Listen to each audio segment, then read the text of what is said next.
Phantasmic Journey podcast is brought to you by Tascam and Amazon Studios. For more than 30 years, Tascam has developed products for every segment of the sound and music industry. From the high-end audio professional in a major post-production studio to the novice of hobbyist at home, Tascam is everywhere. They are a company committed to providing their customers audio and video solutions that enable breakthroughs by using sound in ways that are exciting as they are accessible, even recording the voices of the dead. You asked for a non-scripted paranormal TV show. You begged for a non-staged paranormal TV show. You begged and you pleaded, and we have listened. We present to you Season 1 of The Paranormal Journey into the Unknown. It was released October 31st, 2017. In this series, we show you what it's like behind the scenes and conducting a real paranormal investigation. Join Gavin Kelly, Colin Purcell, and their special guests to seek out the existence of life after death by going to numerous haunted locations such as jails, hospitals, battlefields, and museums, collecting compelling evidence by means of video, photography, and EVPs. In this season, the crew investigates the St. Albans Sanatorium, Old South Pittsburgh Hospital, Jailhouse Pizza, and the famed Monroe House. And you can watch Season 1 of The Paranormal Journey into the Unknown on Amazon.com right now. Season 2 and 3 will be coming soon.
And good evening, everyone, and welcome to the Phantasmic Journey podcast.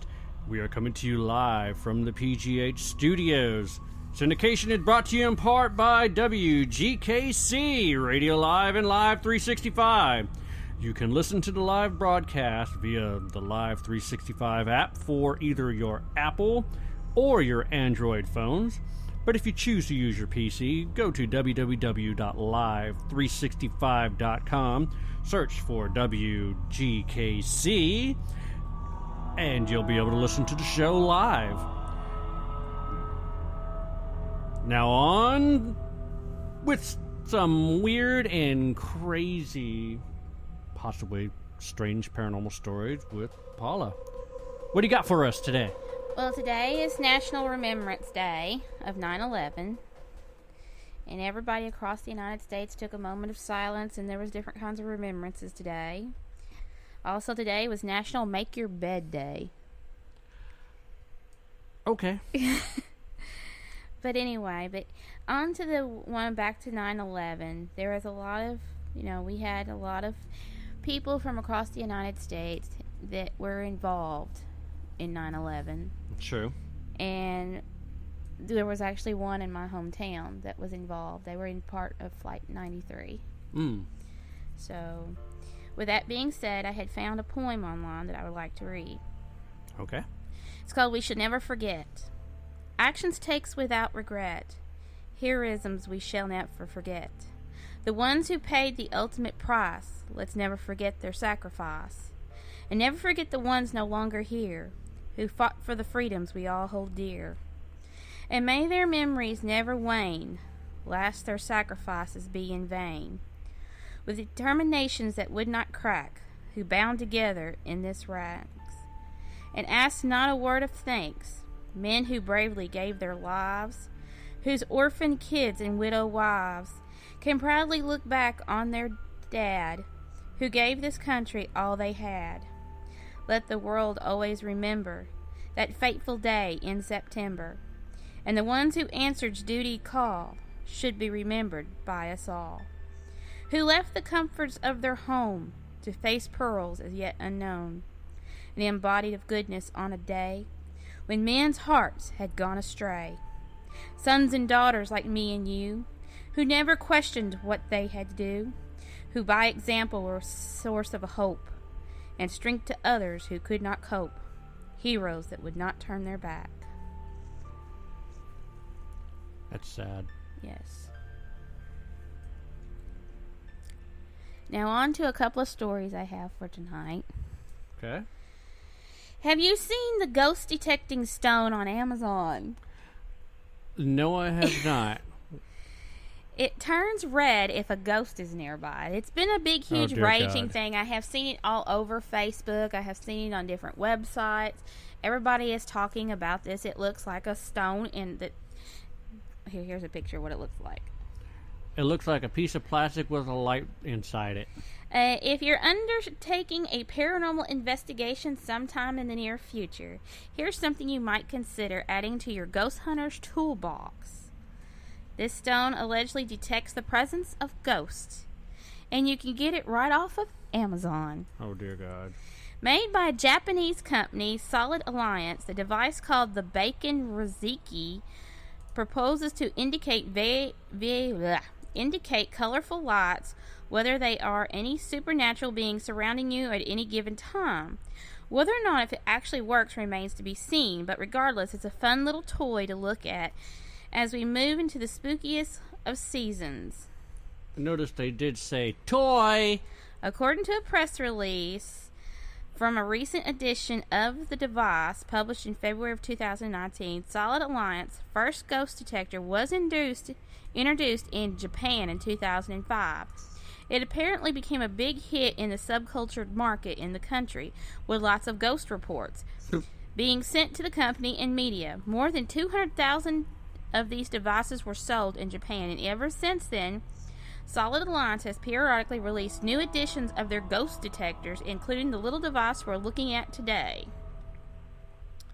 Okay. Yes. And then the other story I have, the DIA embraces a spooky reputation with a new Haunted Colorado exhibit. Ooh, creepy. Denver International Airport is once again leaning into its spooky reputation by offering travelers a chance to see... Let's see. At an airport? Yeah. Haunted airport, huh? Oh, yeah. I would not want to be in a haunted airport. It is not secret. It's not a secret that Denver International Airport likes to lean into a spooky reputation. Over the years, the airport has faced rumors of being in the Illuminati headquarters, Oh, jeez. a resident to the lizard people, Okay. an extraterrestrial communication hub, and even an underground bunker for the elites. And then, of course, there's Bolsifer. Who? Bolsifer? Who the hell is Bolsifer? The airport has kept a good sense of humor about it all and hasn't been shy about addressing its conspiracy-filled existence. This Halloween season, though, the airport is once again embracing its love for all things spooky with a new exhibit called Haunted Colorado. Oh, boy. The exhibit showcases supernatural hotspots throughout the state while giving travelers insight into some Colorado's most haunted attractions. And this is in an airport. From cemeteries to hotels to abandoned mines, the exhibit features historical and current artifacts, intriguing objects, photographs, and information to both edify, scare, and excite. The DIA also hopes the exhibit will shine light on the people and organizations who continue to support the myths, the legends, and realities of Colorado's past. Haunted Colorado will be on display through October and is located in the Ann Baxter Hall in the terminal on level 6 north before the A Bridge security. Participating exhibitors includes Fun Service, the Gillip Historical Society and Museum, the Molly Brown House, the Museum of the Colorado Prisons, the Renicky Brothers, the Rocky Mountain Paranormal Research Society, the Silver Plume, the Stanley Hotel, the Wizard's Chest, and Tom, Dr. Colorado Noel. And they all join together, and you get to go, if you go through the terminal at Colorado, you get to learn all about these exciting places in an airport. And you get to see a makeshift cemetery in there with a bunch of tombstones. Awesome. I want to fly for that airport. Yeah, that just... Okay. I'm going to have to look up to find out who DIA Who DIA is? No, who a Bolsifer is. I don't know what a Bolsifer is. But yeah, Bolsifer. Yeah. We might ask Brittney tonight if she knows what the Bolsifer is. All right, well, Bolsifer or not, our guest is 31 years old and a mom to 2 wonderful boys. Her passion for the paranormal started when she was 4 years old. And she had her first experience and first encounter with an elemental at that age. She had no idea what she was dealing with. Somehow, she just knew she wanted to learn more, even at that young age. Fast forward to 17 years, she started investigating. Actually, she started investigating all the time, didn't care what others thought of her or how she was weird or stood out among everyone. At 18, she joined the Army and served 5 years, active duty with a deployment to Iraq. Being over there really opened your mind and eyes to new possibilities and beings in the field. While serving, she still did investigation with groups or went off on her own to get answers. After the Army, she joined the police department in Iowa City, Iowa, and did that for a while until realizing her passion was stronger for the paranormal field. She knew that she had to get answers not only for the supernatural, but for herself, as she was seeing, feeling, and hearing the dead on a normal basis. She dove in headfirst and have her 14-year mark in the field. 14 years. That's a lot. Doing investigation with other groups. Her own group she brought together and helping on residential cases. The drive will never leave her, and she knows that she is right where she belongs. I'm talking about our special guest, Brittney Isley. Wonder what kind of mischief we can get into tonight for 2 hours. I have no idea. Well, let's bring her on the line. Brittney, how are you doing this evening? I am great. How are you guys? Oh, after these weird stories that Paula said, I think I'm about to lose it. Yeah, about that airport, huh? Yeah, Yeah. what's a Bolsifer? Any idea? You know, I have no idea, and I was going to Google it really fast, but I have no clue. Oh my God, it just sounds weird and, well, everything. It just sounds crazy. It does sound crazy. I'm just impressed that you fly into an airport and you have a haunted attraction there. Well, I think that's pretty cool, though. I mean, yeah, it's crazy, but it's really neat because they're kind of just throwing the paranormal in everyone's face, whether they like it or not. yeah, but nothing says welcome home as you get off the plane and you walk through a cemetery in an airport. That's really cool and morbid, and I like it.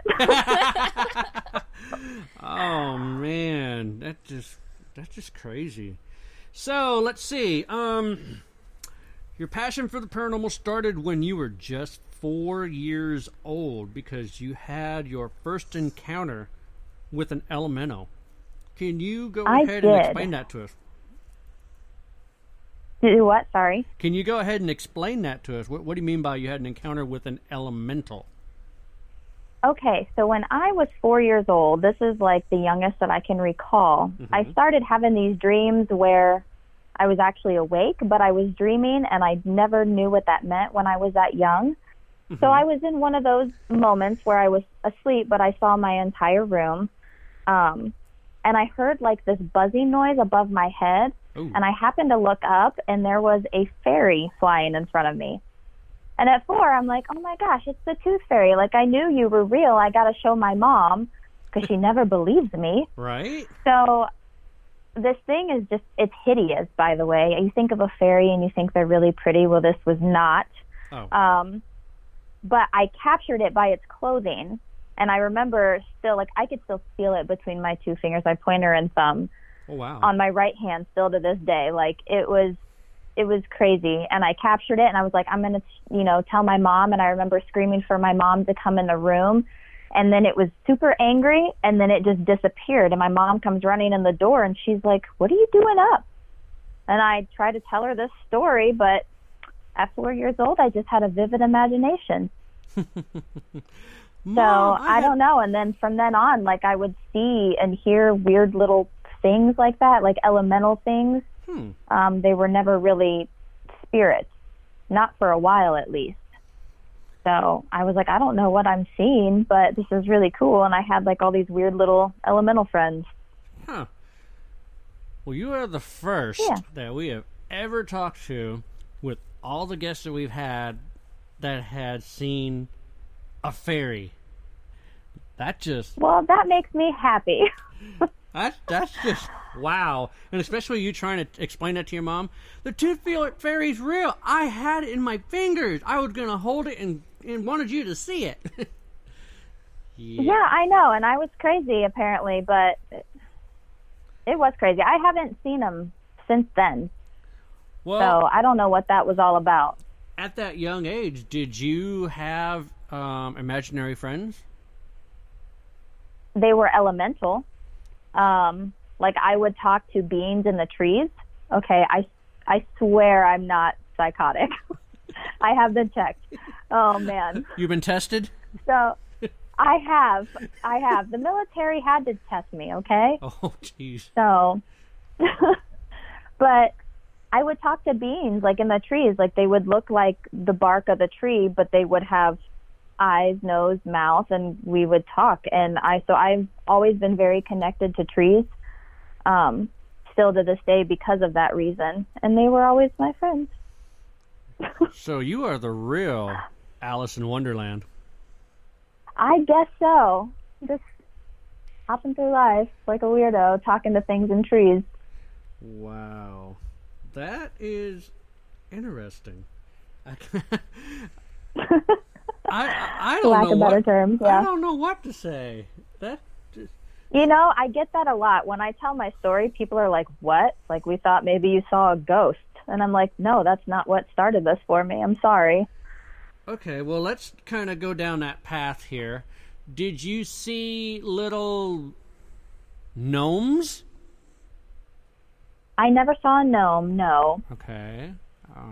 What are Still haven't to this day. At least I don't think. Okay, but the tree had eyes, and you've seen a fairy, but I'm trying to think, what are the other elementals you've seen? Really just in, like, trees and plants. Yep.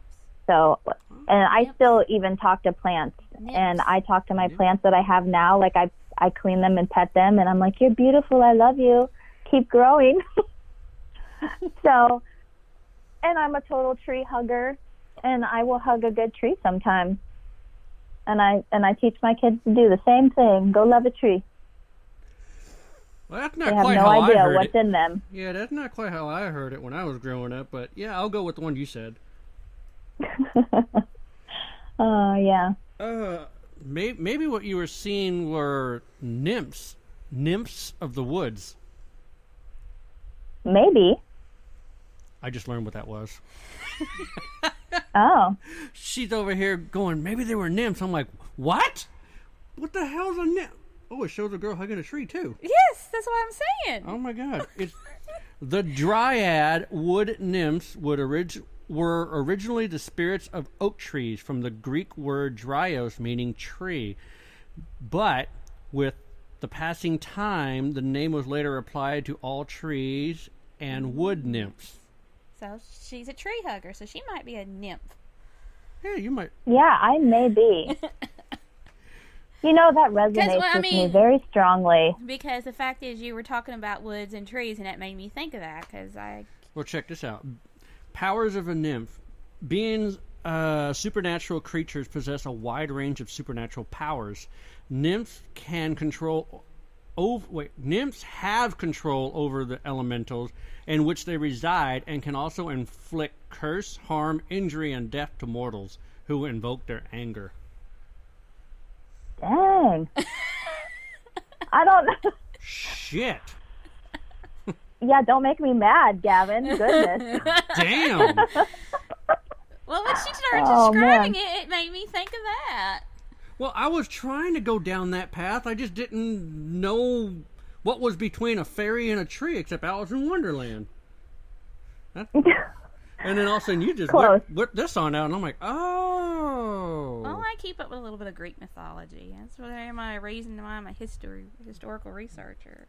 Oh, they have water nymphs. They have sea nymph, underworld nymphs. Oh shit, wood nymphs, fire nymphs. Well, that's the reason why I was thinking of her being a wood nymph. So. Wow. So, what do you call her fairy then? I don't know. I don't know what the personality would be of her. I don't know. She said it was hideous. God, I don't know. Yeah, it was not very good looking. It was It might be an pretty underworld dang nymph. small. Ah, yeah.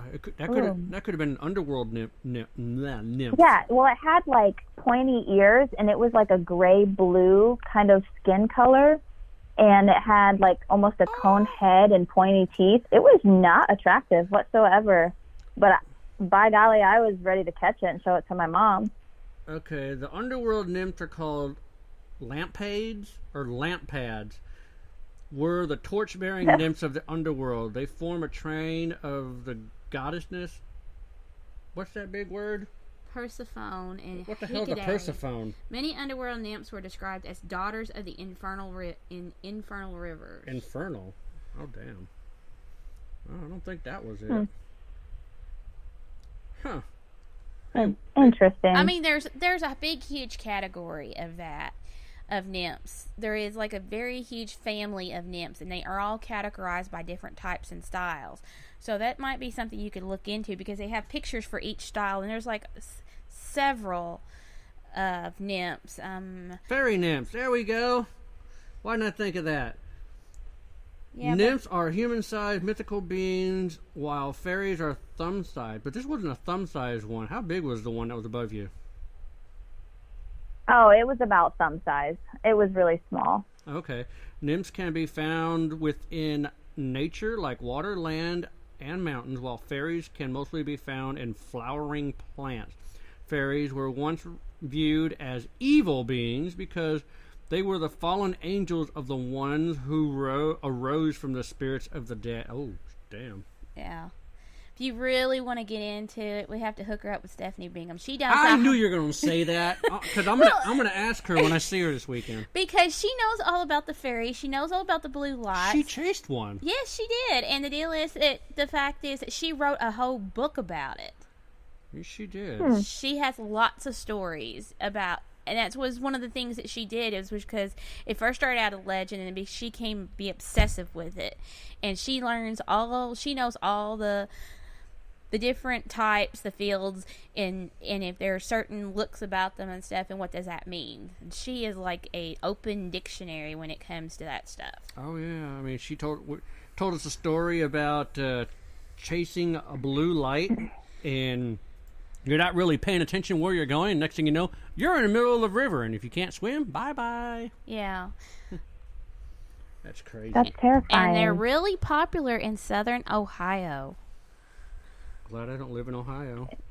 That's interesting. Like, I feel like I see them every now and then, because I see random lights all the time. Mm-hmm. Different color lights. They're not white. They're always like orange and red and blue. So I always wondered if that was fairies like checking on me. Yeah, but I never really put too much thought into it. I'm just like, oh, it's just my eyes. Who knows what I'm seeing? Oh, there's cars passing outside. I don't know. Get yourself a couple mason jars and catch them. There we go. Next thing you know, she'll be like, check out my... What are those up there in the mantle? Oh, those are my fairies. Yeah, all dead in my mason jar. Poor things. No, they'd be alive. Punch you some air holes. Okay. Oh, jeez. Poke you Yeah, some air poke holes. some air holes. Fairies are magical. They should be able to right out. Maybe. They should. Yeah. Okay, past fairyland. Let's jump 17 years. Then you actually started investigating full force. Of course, we already stated you didn't care what people thought about you, or if they called you crazy or nuts. You had a mindset of what you wanted to do, what you wanted to learn, and you stuck with it. So, let's see. We already skipped over question 1 and 2. Just jump to 3. Okay. Okay, All right. what was your first case? Actual getting into the paranormal, what was your first case? Okay, so I didn't start like residential cases until much later. So technically, like, my first case I did on my own, and it was, if you even consider it a case, it was just at a cemetery. Like, I went alone because I had nobody to join me, and I was terrified, but I'm like, you know what? I'm going to battle this. I got to stand up to my fear. Let's see what I can do. Right. And I went and sat out in the middle of a cemetery, and I just had a flashlight, and I had a recorder, and that's all I did. And I sat there for about an hour and a half in the dark and seeing things, hearing things, capturing things on my recorder, and I was sold after that. Terrified, but sold. What did you capture? There was just a lot of growling and yelling at me. I can't really remember, to be honest, that far back. But I don't think I had anything like Class A on there. It was just me talking. I was new to it. I had no idea really what I was doing. Just randomly talking and hoping that something would talk over, and I would hear growling and laughing and yelling and just inaudible voices. And how far away were you from, like, a residential area? I wasn't too far. I'd probably say like a mile or so. Oh, okay. I was just figuring, because usually when they, someone goes to a cemetery and they get stuff like that, laughter and talking, well, they basically either A, sound is traveling from like a nearby house, because there's been some cemeteries where residential's like right there, you got your cemetery and you got a house on one side and a house on the other. It's like, oh. And then you have that one house that calls law on you because you're thinking you're digging up. Yeah, let's not. That's funny. Let's not go there. That was funny. Oh, that sucked. Have you heard that story yet? I have not. What is it? We are investigating a place called the German Cemetery in Paducah. Ain't in Paducah, is it? Well, it's outside of Paducah. It's right next to the St. John's Church. Yeah, and it's the oldest part of the cemeteries in that area. Yep. We're talking about almost 200-year-old graves, and a lot of people that went up there has told stories of the lady in white and Wolfman, and yeah, kind of a wolf-like creature that growls and chases people out of the cemetery. So of course, we had to prove that legend that night, and I had called the church, and they originally gave us permission to come up there and investigate, but he said, just do it quietly, because I don't want all my parishioners knows what's going on. Well, I guess he didn't bother to tell his neighbors across the street that we were investigating, so next thing you know, we have the cops called on us. The cop shows up, and we have this big old bright spotlight shine up there on us, and he's like, what are y'all doing up there? And he's like, hey! And I'm like, what? What are you doing up there? I said, investigating. He goes, investigating what? I said, dead people? He goes, all right, come down here. So we had this big old huge long conversation. At the end of the whole thing, he said, just pack your stuff and go. I'm not going to write this up. I'm not going to write this up, and I'm not even going to call this.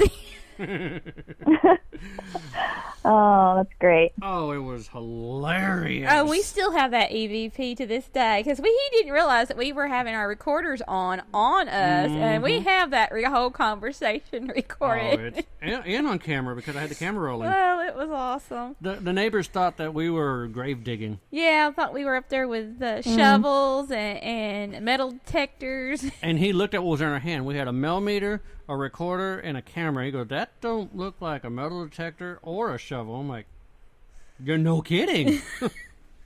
Yeah, right? But that was hilarious. What was That's awesome. What is the strangest case you've ever dealt with? That is a good question. Yeah, you got 14 years worth. Trying to.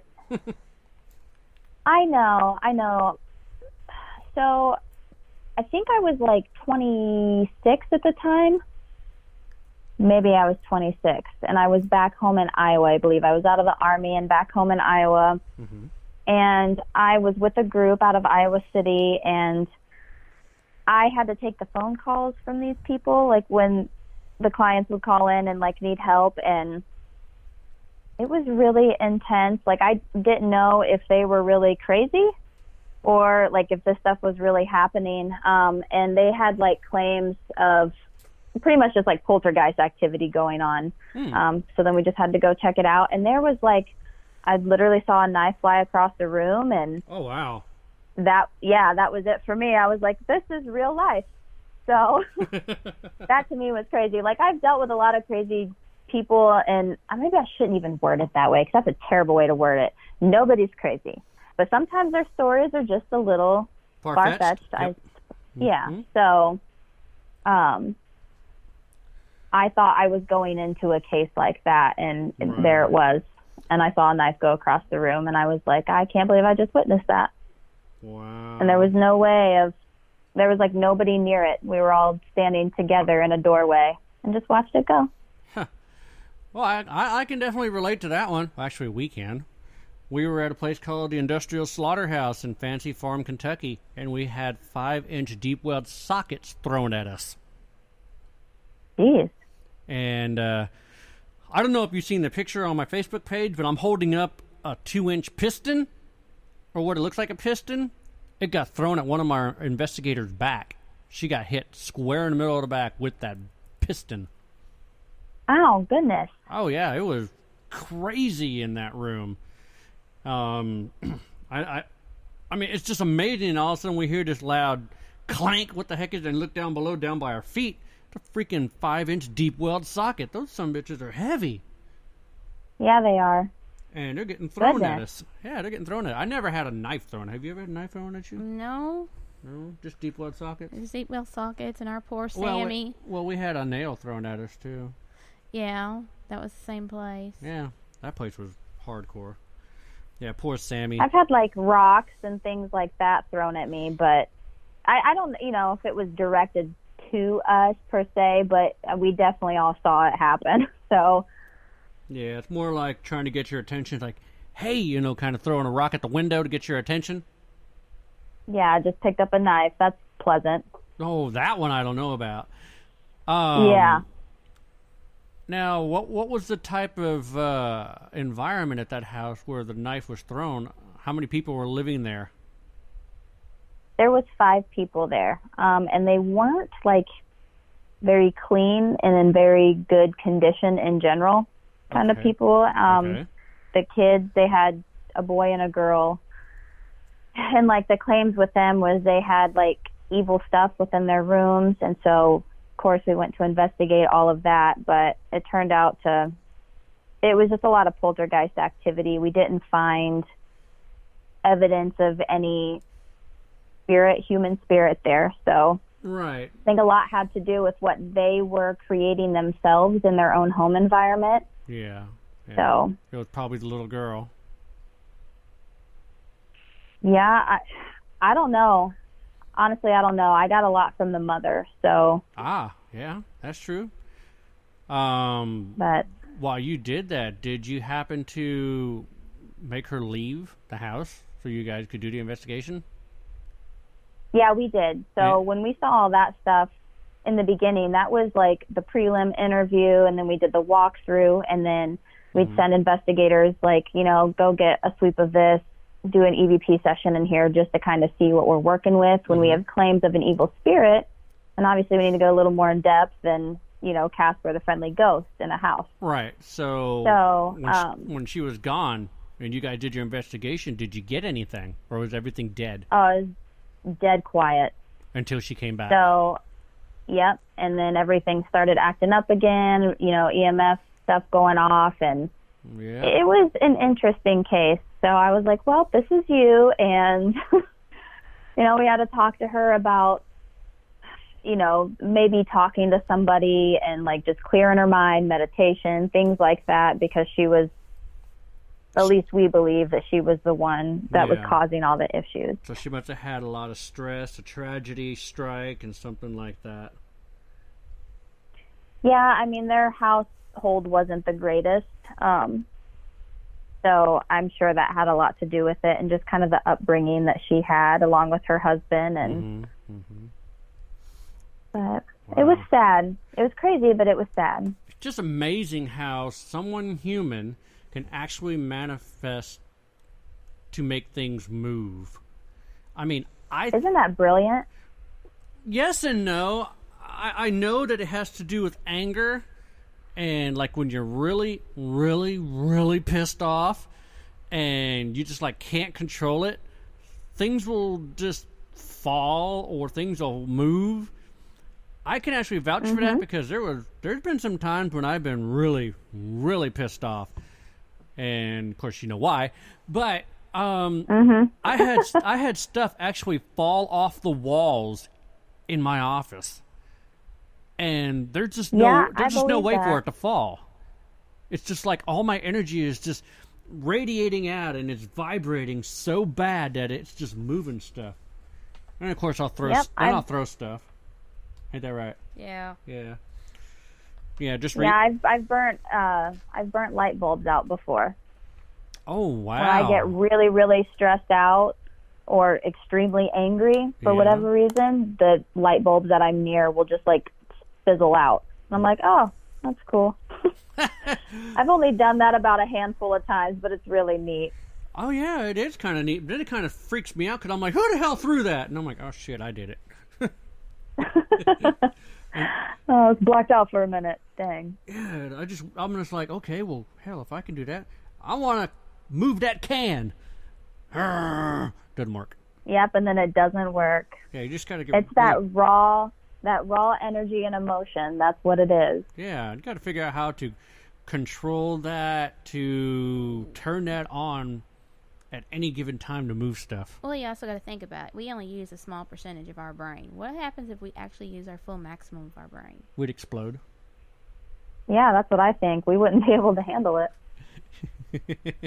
I mean, I'm thinking maybe because of that, certain people that can do that, you probably ignite a piece of your brain that makes you accelerate. Because everybody thinks, just like psychics and mediums. That's your third eye. Empaths, yeah, your third eye is a certain area in your brain that is functioning. They call it the peni gland or something like that. Yeah, it's peni, yeah.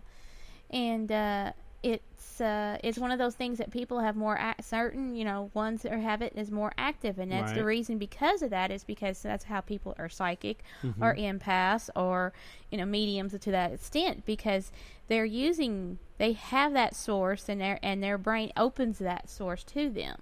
A lot of people closes that off because they have that little. I think some people has a fear. A fear. A subconscious fear.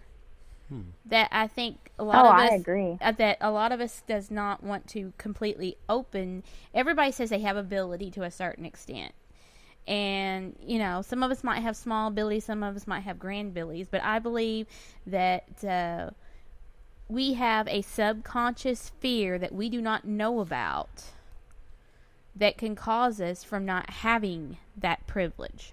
And then, of course, having a near-death experience opens that up even wider, because having a near-death experience opens up some certain part of your brain, I'm assuming, that you're able to sense more and hear more, see more, all that stuff. 'Cause it's just really crazy that every near-death experience people that I have talked to or watched videos on, ever since they had the near-death experience, now they can see and talk to spirits.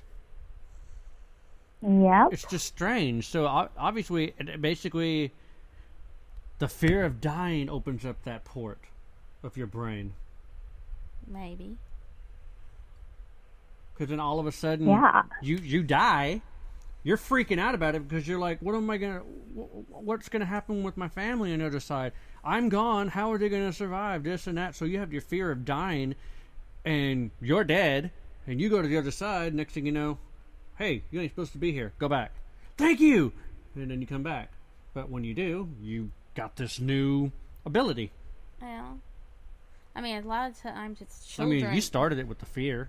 So I'm assuming the fear of death, psychologically, makes them totally freak out when they're gone. Or in a comatose state. A what state? Comatose? Yes. Okay. I pick on her. Yes, he does. He doesn't like my southern dialect. Oh my God. Aww. The words she says make me laugh. I say them differently than you do. Oh, so. I know you do. Burning up in here. That's not my fault. The stupid machine died. It's on an E5. Yeah, I know. I have to drain the water out of it I'm again. going to have to go visit my freezer here in a minute. Uh-oh. Gonna get the party started. I'm just going to open the freezer and stand in front of it. Oh, jeez. There you go. There we go. You do what you gotta do. Yeah. Okay. Do you believe that some people are more perceptive to paranormal activities than others? That kind of ties. do believe that. That kind of ties in what we're already talking about, but I mean, yeah, you have those people that they can go into a location and they get things right and left, boom, boom, boom, and then there's other people, and I understand, spirits certain.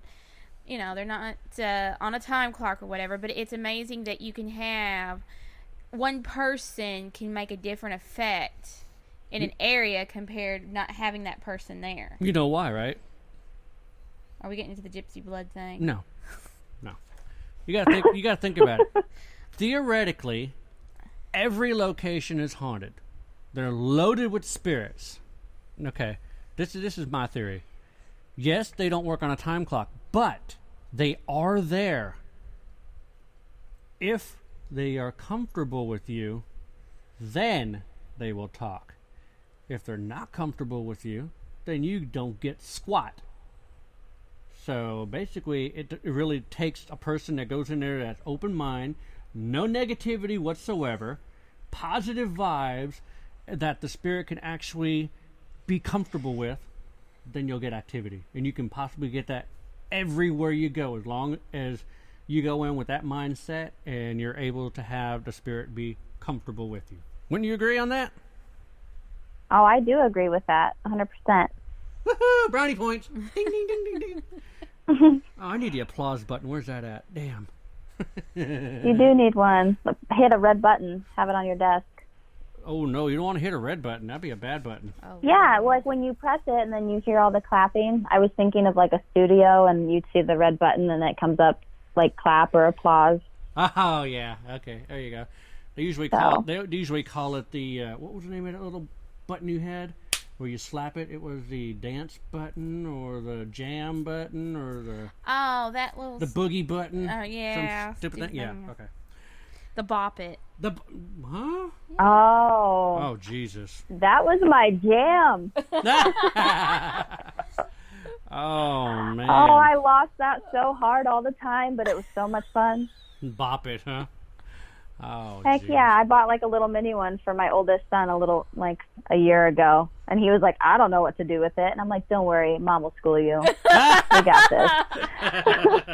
I was the bop it queen, no big deal. Oh, man. On the same lines as the bop it, because you have to go ahead and mimic the same sounds that it's doing or whatever it's doing, Paula has come up with an idea to do at a location. Bring in Simon. That's a really good idea. Yeah. Sit there and... It would be easy to manipulate too. So Yeah. That would be cool to see on camera if it would work. yeah. I mean, Once they figure out the colors and how to work it, I think that'd be easy. Hey, that's the cheapest REM pod action ever. I know. I mean, because I thought up a long time ago when we were filming at St. Albans, let's use the Furby, and people thought I was nuts. The Furby only comes alive with interaction. So if you don't touch it, it just sits there. It's not going to do anything. Once you stick your finger in its mouth, you're feeding it. Once you tickle its tummy, it's giggling. So when we were at St. Albans, I was telling Jacob, I'm like, okay, Jacob, this is a Furby. Her name is Dika, which stands for Little Peanut. She's cute. You want to play. All you have to do, if you want to feed her, you have to put your finger in her mouth, and then she'll go, more, like that.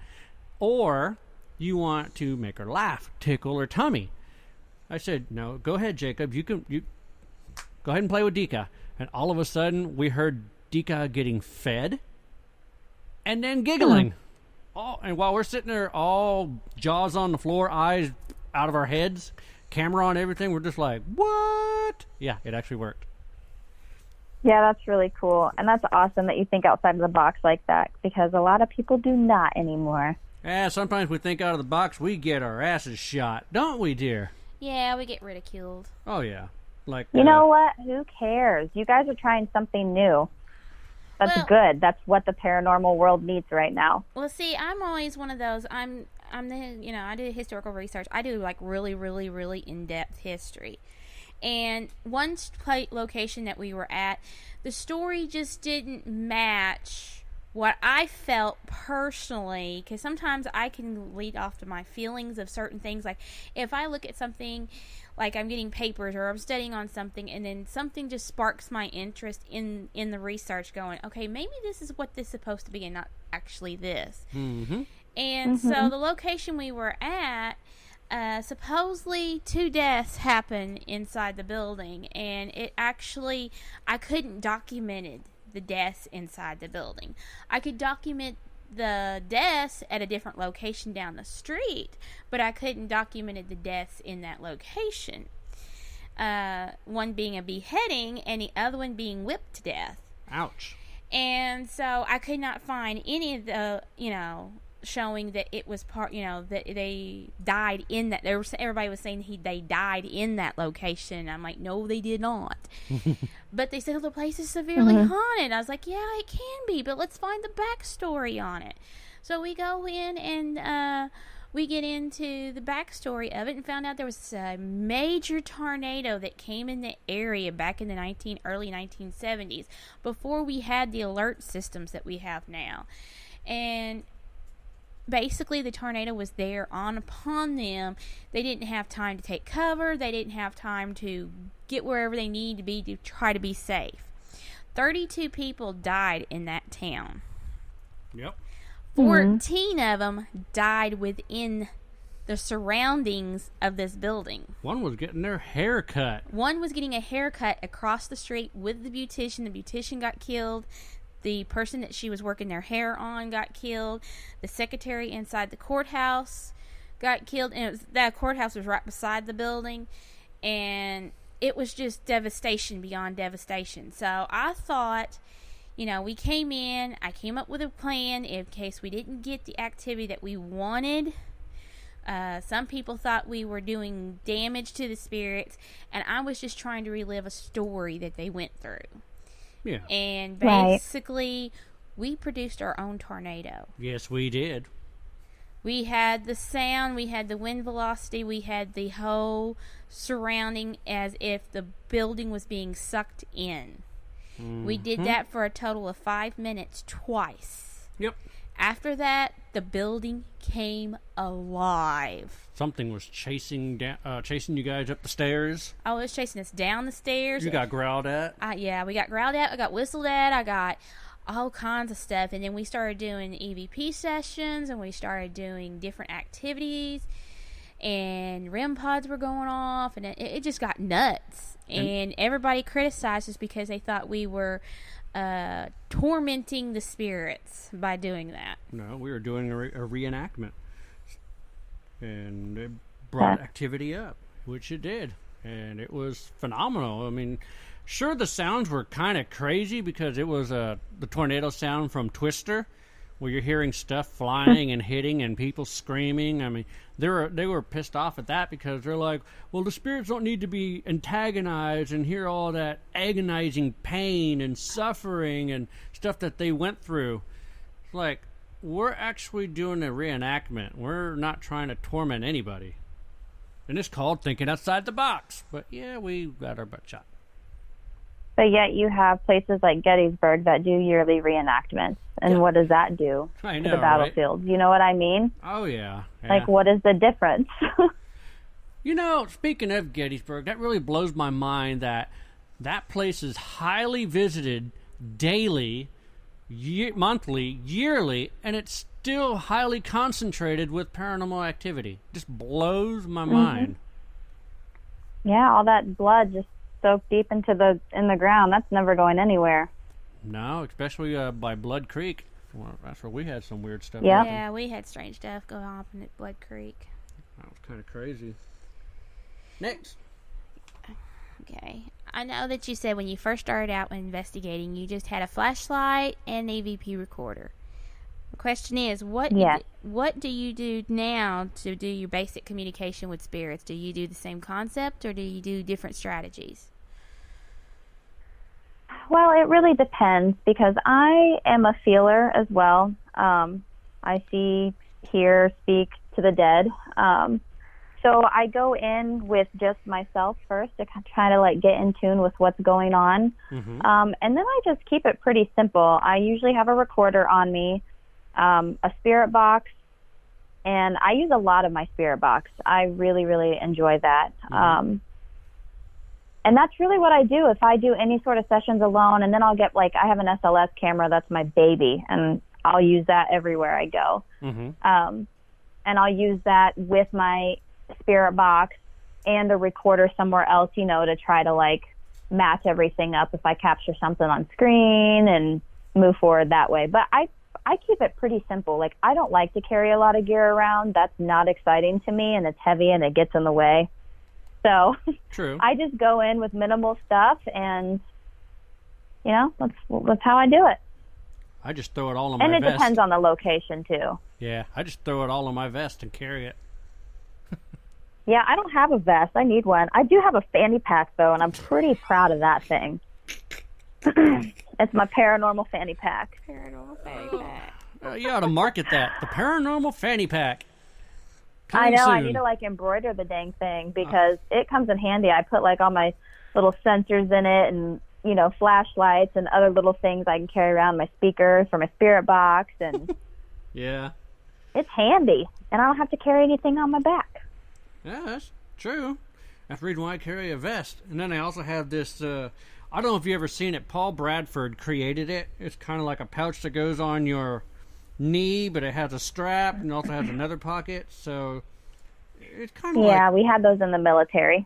Yeah, I wear that plus my vest. And now, mind you, I'm wearing black pants and a black shirt and a black hat and a black vest and a black that. I look like a freaking tactical police officer. Yeah, I can believe it. SWAT rolling in deep in haunted locations. Oh yeah, I put all Haunted that SWAT. on. I put all that on when we were at Old South Pittsburgh Hospital, and everybody's looking at me when I walk on there. They're going, "Okay, we're hunting ghosts, not going to war." Man, you gotta be ready. You're good. Oh my God, I had everything. I get super excited. People look at me with my fanny pack, and I'll look at them and not break eye contact and unzip it slowly, and then I'll whip something out, and I'm like, "And where's yours?"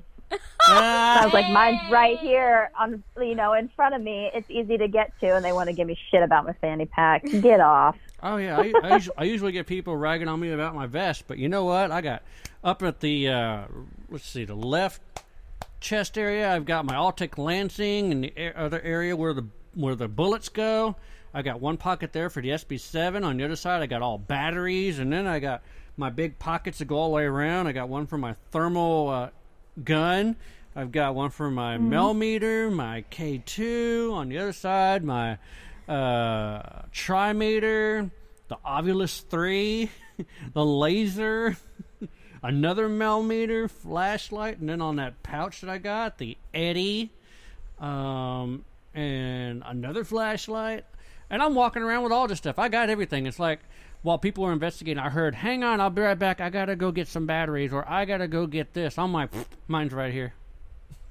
Yeah, exactly. I don't have to go nowhere. Yep. I don't have to miss out on anything. That's what my para fanny pack. Your para fanny pack. There you go. Yep. We're going to see that on eBay pretty soon. It's the Brittney Isley para fanny pack for $29.99. Yeah. And if you act now, she'll send you a second one. One for the front, one for the back. Free. One for the front, one for the back. Do a double hipster. One on this hip, one on that. Heck, Hey, there you go. heck yeah. Double hipster, huh? I get down. Oh my I goodness. dig it. Can you dispel the notion that all spirits are evil? That is silly to me. I know. What's that? I said, yeah, I know, but it's a question that I ask. It's interesting, some of the answers that I get on this. Oh, yeah, that's true. Because I've had some strange ones, and that's the reason why I throw that question in there. How can you dispel the notion that all spirits are evil? Because you always get that one person that comes to you going, you're a ghost hunter. Well, aren't you messing with the evil spirits of this world? And you have that one psychotic person that just kind of goes off on you. So that's the reason why I throw that question in there. Everything's a demon. Oh, sorry. Yeah, I get that a lot. They're like, "Oh, you're a devil worshiper." Oh, why? Because I use a Ouija board. Do you know the history of the Ouija board? Oh, you're a devil worshiper because you go sit in dark places with candles and you talk to what you think are spirits. Like, I get it, and I'm living in a really small town in Farmertown, Indiana, so like I get really weird looks. But to me, and it gets religious, like. People are like, oh, they're all evil. Spirits are all evil, or spirits don't exist. Well, what is the Holy Spirit? Right. If we're going to go there. Right. So, I mean, it's a spirit, right? So spirits exist. God himself, Holy Spirit. I don't know. So it just blows my mind. And I never really know how to respond. It's either like a really try not to be angry response, but maybe more sarcasm. Yeah. Depending on who I'm dealing with, or it's just like I don't have time for this. This is dumb. Or I'll go really in depth. I don't know. So I have only encountered like one, well, no, maybe two really negative spirits. Other than that, I don't think that there are evil spirits all over this earth and like that people should be terrified of that. Yes, there's demons out there. I've never encountered one, but I do believe in that because I have seen proof of it, but I don't know. I just don't understand why people have their, I don't know how to say this without sounding bad, but like their panties in a bunch about spirits and how everything's evil, and it growled at me, oh my gosh, it must be evil. Well, I got a theory Sorry, about... I kind of went off on a rant. I got a theory about the growls.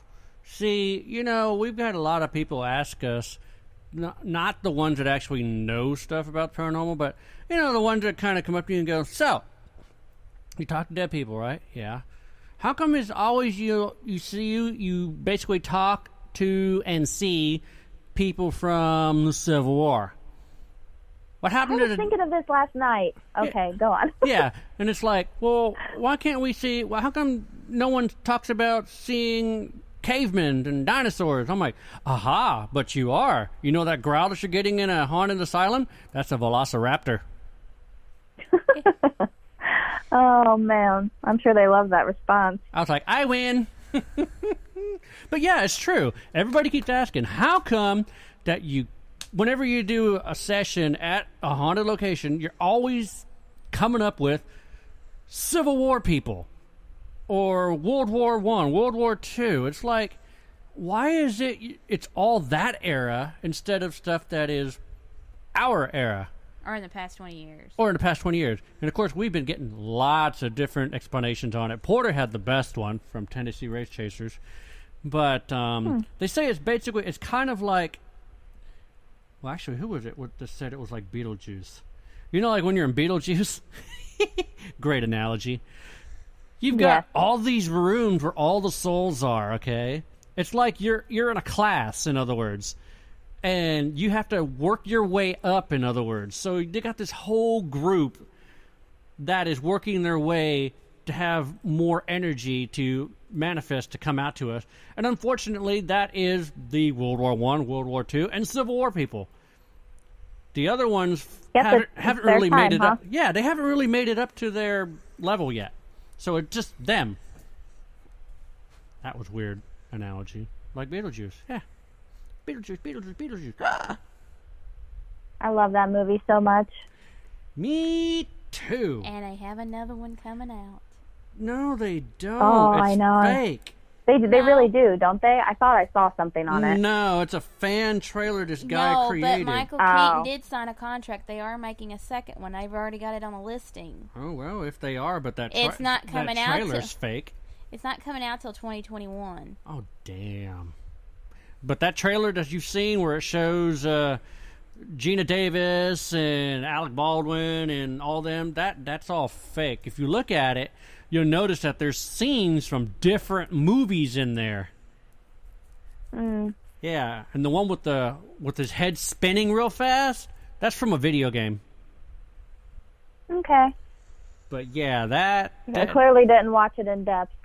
But Yeah. I thought I had seen or heard something on a second one on coming out, and I got IMDb. pretty excited. Yeah, I mean, I got excited when I saw the trailer, and I'm just like, wait a minute. They even showed the scene where Winona Ryder was in the black dress when she was in the first Beetlejuice. She don't look like that no more. She looks like No, she she definitely doesn't. It's only been a few years. Yeah, exactly. So that's in there. Then they show this car crash, and it's like, wait a minute, I've seen that in the movie. But anyway, we're at the top of the hour here, so we're gonna take a commercial break and come back talking about more Beetlejuice stuff. No, I'm kidding. We're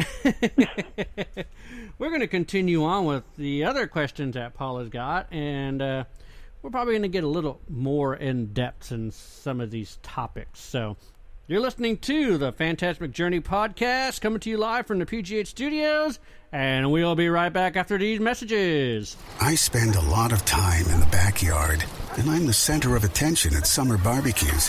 In '96, I made some of the tastiest s'mores. And in '09, it was me, your backyard fire pit, that accidentally started a wildfire when a summer breeze carried one of my embers into some dry brush. Spark a change, not a wildfire. Visit SmokeyBear.com, brought to you by the U.S. Forest Service, your state forester, and the Ad Council. Only you can prevent wildfires. Hope you enjoyed your meal. And I just want to say, he's lucky to have a brother like you. Lucky? Caring for my brother is far from easy. But he's a part of me, like my arms and legs, so I'll be his. No time for tired. Nothing can disable this love. He needs me, but I'm the lucky one, even though I need help now and then.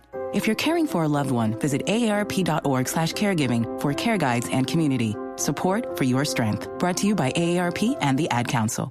What if I told you that a tornado was going to happen tomorrow, right where you live?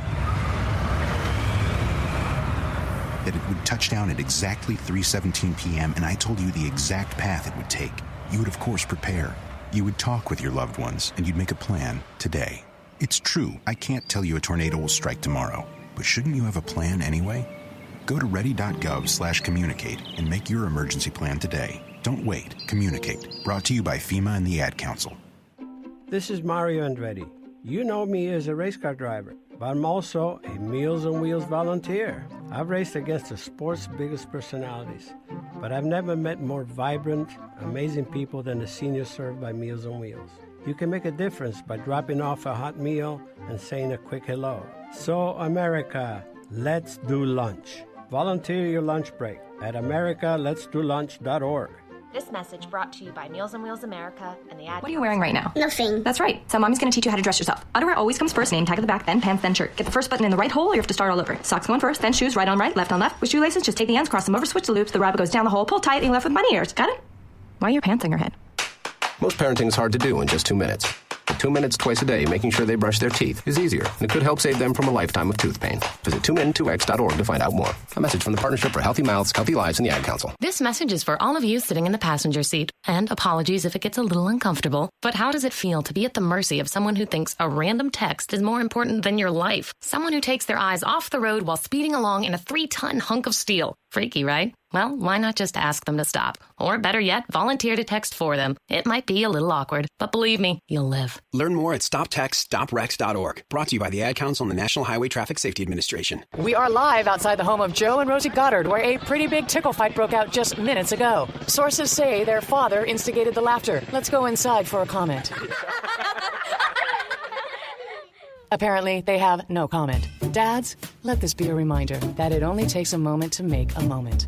Call 877-4DAD-411 or visit fatherhood.gov. Brought to you by the U.S. Department of Health and Human Services and the Ad Council. How's it going? I'm having a stroke. Are you going to shake my hand? I'm having a stroke. Wow, you're not even moving your arm. I'm having a stroke. When someone is having a stroke, they may not be able to say it with words, but their body language will tell you loud and clear. Look for FAST. F, face drooping. A, arm weakness. S, speech difficulty. T, time to call 911 immediately. Know the sudden signs. Spot a stroke fast. Visit stroke AmericanStrokeAssociation.org. Brought to you by the American Stroke Association and the Ad Council. Welcome to Calvin's Barbershop. You all gotta see this. I don't even want to know what you're looking at on that phone. Well, you should. I was learning about the dangers of high blood pressure and that we need to get ours checked regularly. High blood pressure can increase the risk of heart attack or stroke, but this text program can help keep it at a healthy range. Just text barbershop to 97779 to sign up. I'll get right on it as soon as I'm done with this baby panda video.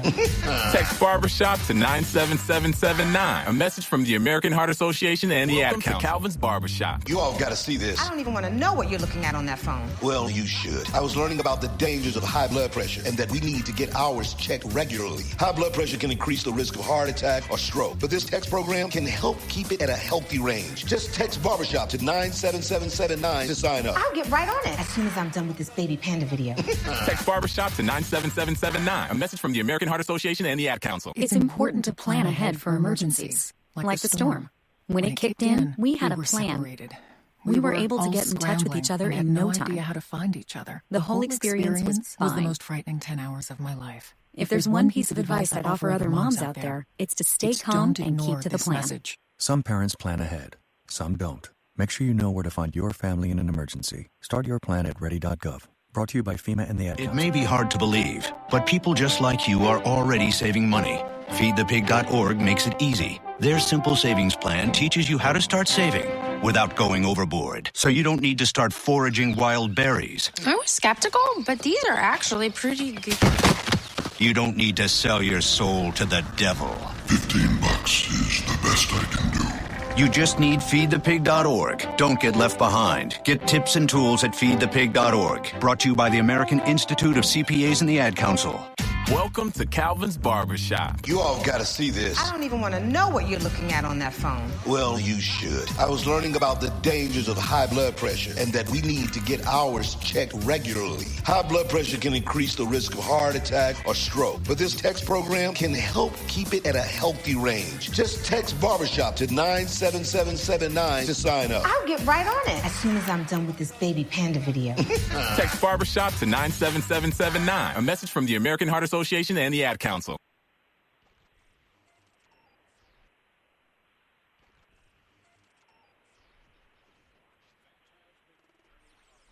Brought to you by Tascam and Amazon Studios.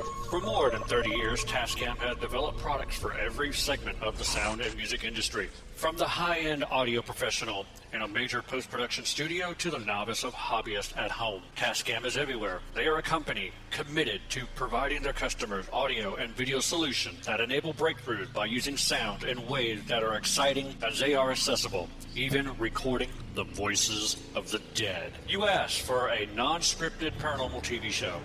You begged for a non-staged paranormal TV show. You begged and you pleaded, and we have listened. We present to you Season 1 of The Paranormal Journey into the Unknown. It was released October 31st, 2017. In this series, we show you what it's like behind the scenes and conducting a real paranormal investigation. Join Gavin Kelly, Paul Purcell, and their special guests to seek out the existence of life after death by going to numerous haunted locations such as jails, hospitals, battlefields, and museums, collecting compelling evidence by means of video, photography, and EVPs.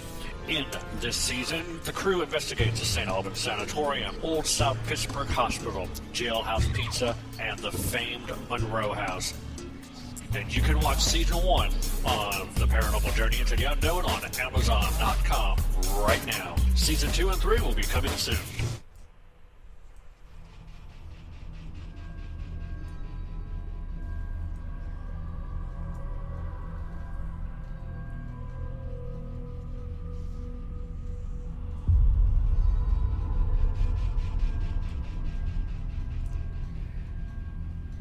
And welcome back, everyone, to the Phantasmic Journey podcast. We are coming to you live from the PGH Studios. Syndication is brought to you in part by WGKC Radio Live and Live 365. You can listen live to the broadcast via the Live 365 app for your Apple or Android phone. But if you choose to use the internet, www.live365. Our guest is 31 years old and a mom to 2 wonderful boys. Her passion for the paranormal started when she was 4 years old, when she had her first encounter with an elemental. At that age, she had no idea what she was dealing with. Somehow she just knew she had to learn more, even at a young age. Let's bring on our guest, Brittney. Isley, how are you doing again? I'm fantastic, and you?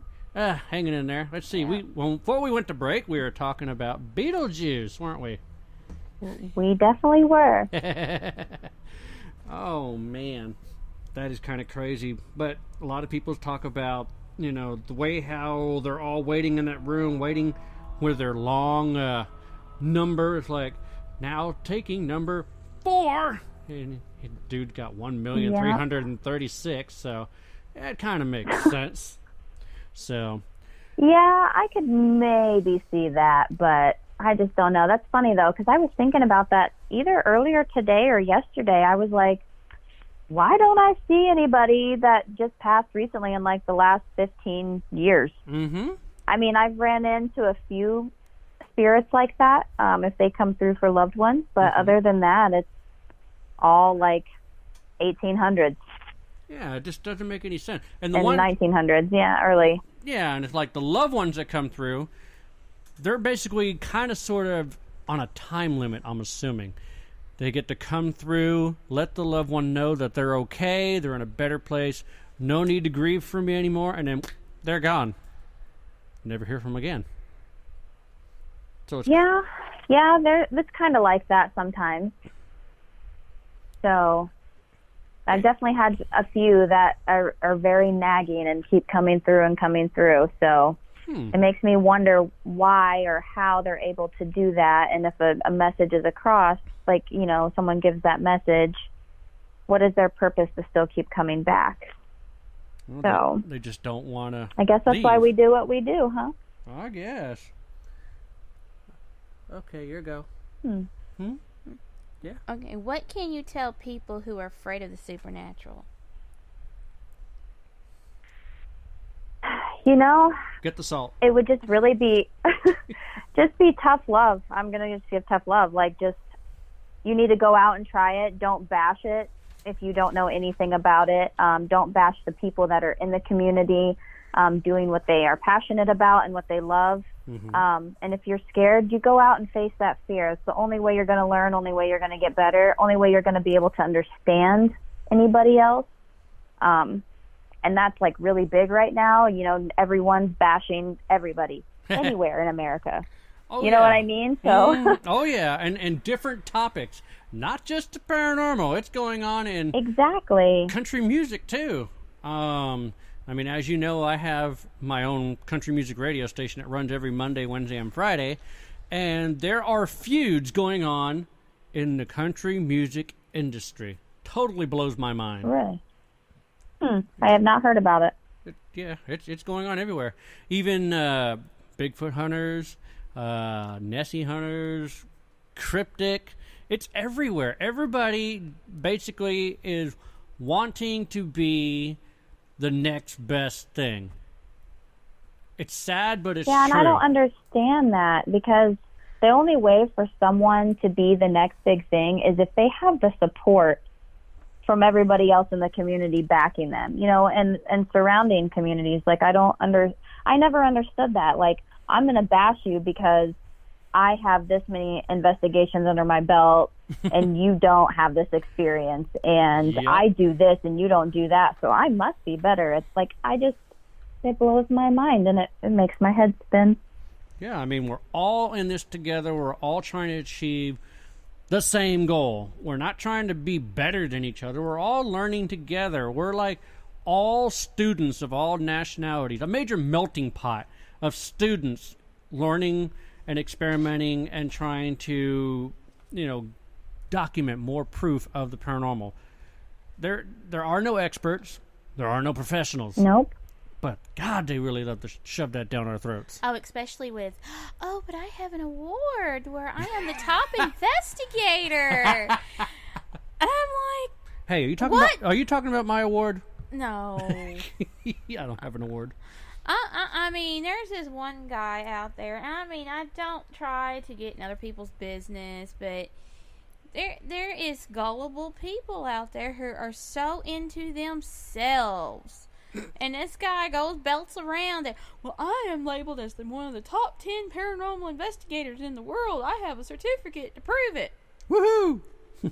On what grounds? Like, who printed him this certificate? No, believe it or not, he got it. It's from that huge, big paranormal awards that takes place in Norway, I think it is. Yeah, and Scandinavia. And these gullible people submit to it.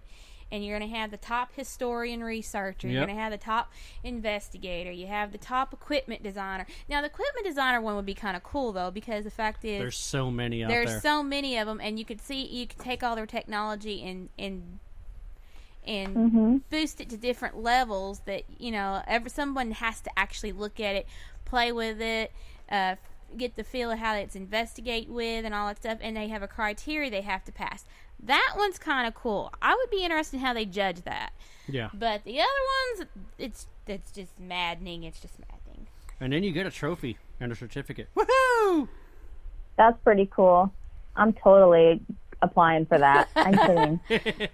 Oh, and you got the most and the top haunted locations too. I forgot about that. There's the top haunted locations. Yeah. Only thing is, you actually have to have people vote for you. You have to make a post and say that you're in the list or nominated for this award, and you need people to go to the site and vote for you, so that way you can win. I ought to just throw my hat in for historian researcher just to see. Do it. Why not? Yeah, get a certificate and a trophy. Yeah, I'll put you in. You get a little 2-inch trophy. Just for the heck of it, just to see where it flies. I don't care if I win or not. It's just the whole structure of it all. Oh, God, if you win, you're going to scream like a little girl. No, I won't. You win, you're going to scream like a little girl. Okay, proceeding on. What locations have you investigated that stands out in your mind? So the two biggest ones for me would be Missouri State Penitentiary and Nopeming Sanatorium. Those are the two locations that I had my negative experiences, and I will never forget those. And they both happened last year this time. I think I was at Missouri State Pen the middle of September, and then Nopeming was like the last weekend in September, just a year ago, and I had my first evil experience. Okay, for our listeners that are listening, can you tell our listeners about these two locations? I know about the state pen, but we want to go there, but you can't. Now that wall's missing, isn't it? Yeah, they've got some destruction from the tornadoes that they've got to modify some stuff before they can open it back up for investigations. But the other location, what's the other location? So Nopeming Sanatorium, it's in Duluth, Minnesota. And I was working with a group, Ghost Hunts USA at the time. And so the first weekend ever that they opened up to run these public investigations, I was able to be there with my team, Riverside, Iowa Paranormal. So we drove out to Duluth and hosted this whole investigation there. But we were the first people in since Ghost Adventures back in 2013, I believe. And I want to say maybe they ran tours out of it, but not very often, just because it was really like fallen down. There was asbestos everywhere, things like that. It wasn't a very safe, clean place to have people, but it is like going back in a time warp, and you're just like stuck in negative energy. It's just like a negative ball around this entire place. It's a place I'm definitely going to try and go back to if I can. I swore to myself I would never go back, but I've been having a really strange pull to it recently. Uh-oh. So, yeah, I know. I still have a crystal from that place, and just Sunday, that crystal flew off my shelf and hit the floor for no apparent reason. Oh, my. So I'm like, okay, I'm going to, I got to get back there at some point and figure out what the hell's going on. But so you got a location that's calling you then? Yes, and it has been probably a couple months now. And my really good friend, Ashley Brennan, who's all over, my Facebook and stuff. If you guys are all friends with me on Facebook, you'll see her everywhere. But oh, I know Ashley. We did that. Yeah, she's amazing. But we did that together, and we decided, if we go back, we're doing it together again because we encountered some crazy stuff. So we actually heard, hooves coming at us when we were doing an EVP session, and we had the public down there with us, a row. There was 10 people down there, and I put all of them, with their backs into different doors down this hallway. And this was, we called it Ashley's hallway. It was just a really dark, negative hallway, and no one else wanted to go down it. It always smelled of sulfur. Ooh. And there was lots of growling and scratching, and there was crawlers in this place. Get the salt. In this hallway for sure. So what's the back history on this? I said get the salt. Yeah, all the salt. So it was just, I think it was, honestly, I don't want to butcher it. I want to say it had something to do with TV, and then it just became an asylum. Oh, okay. And then maybe an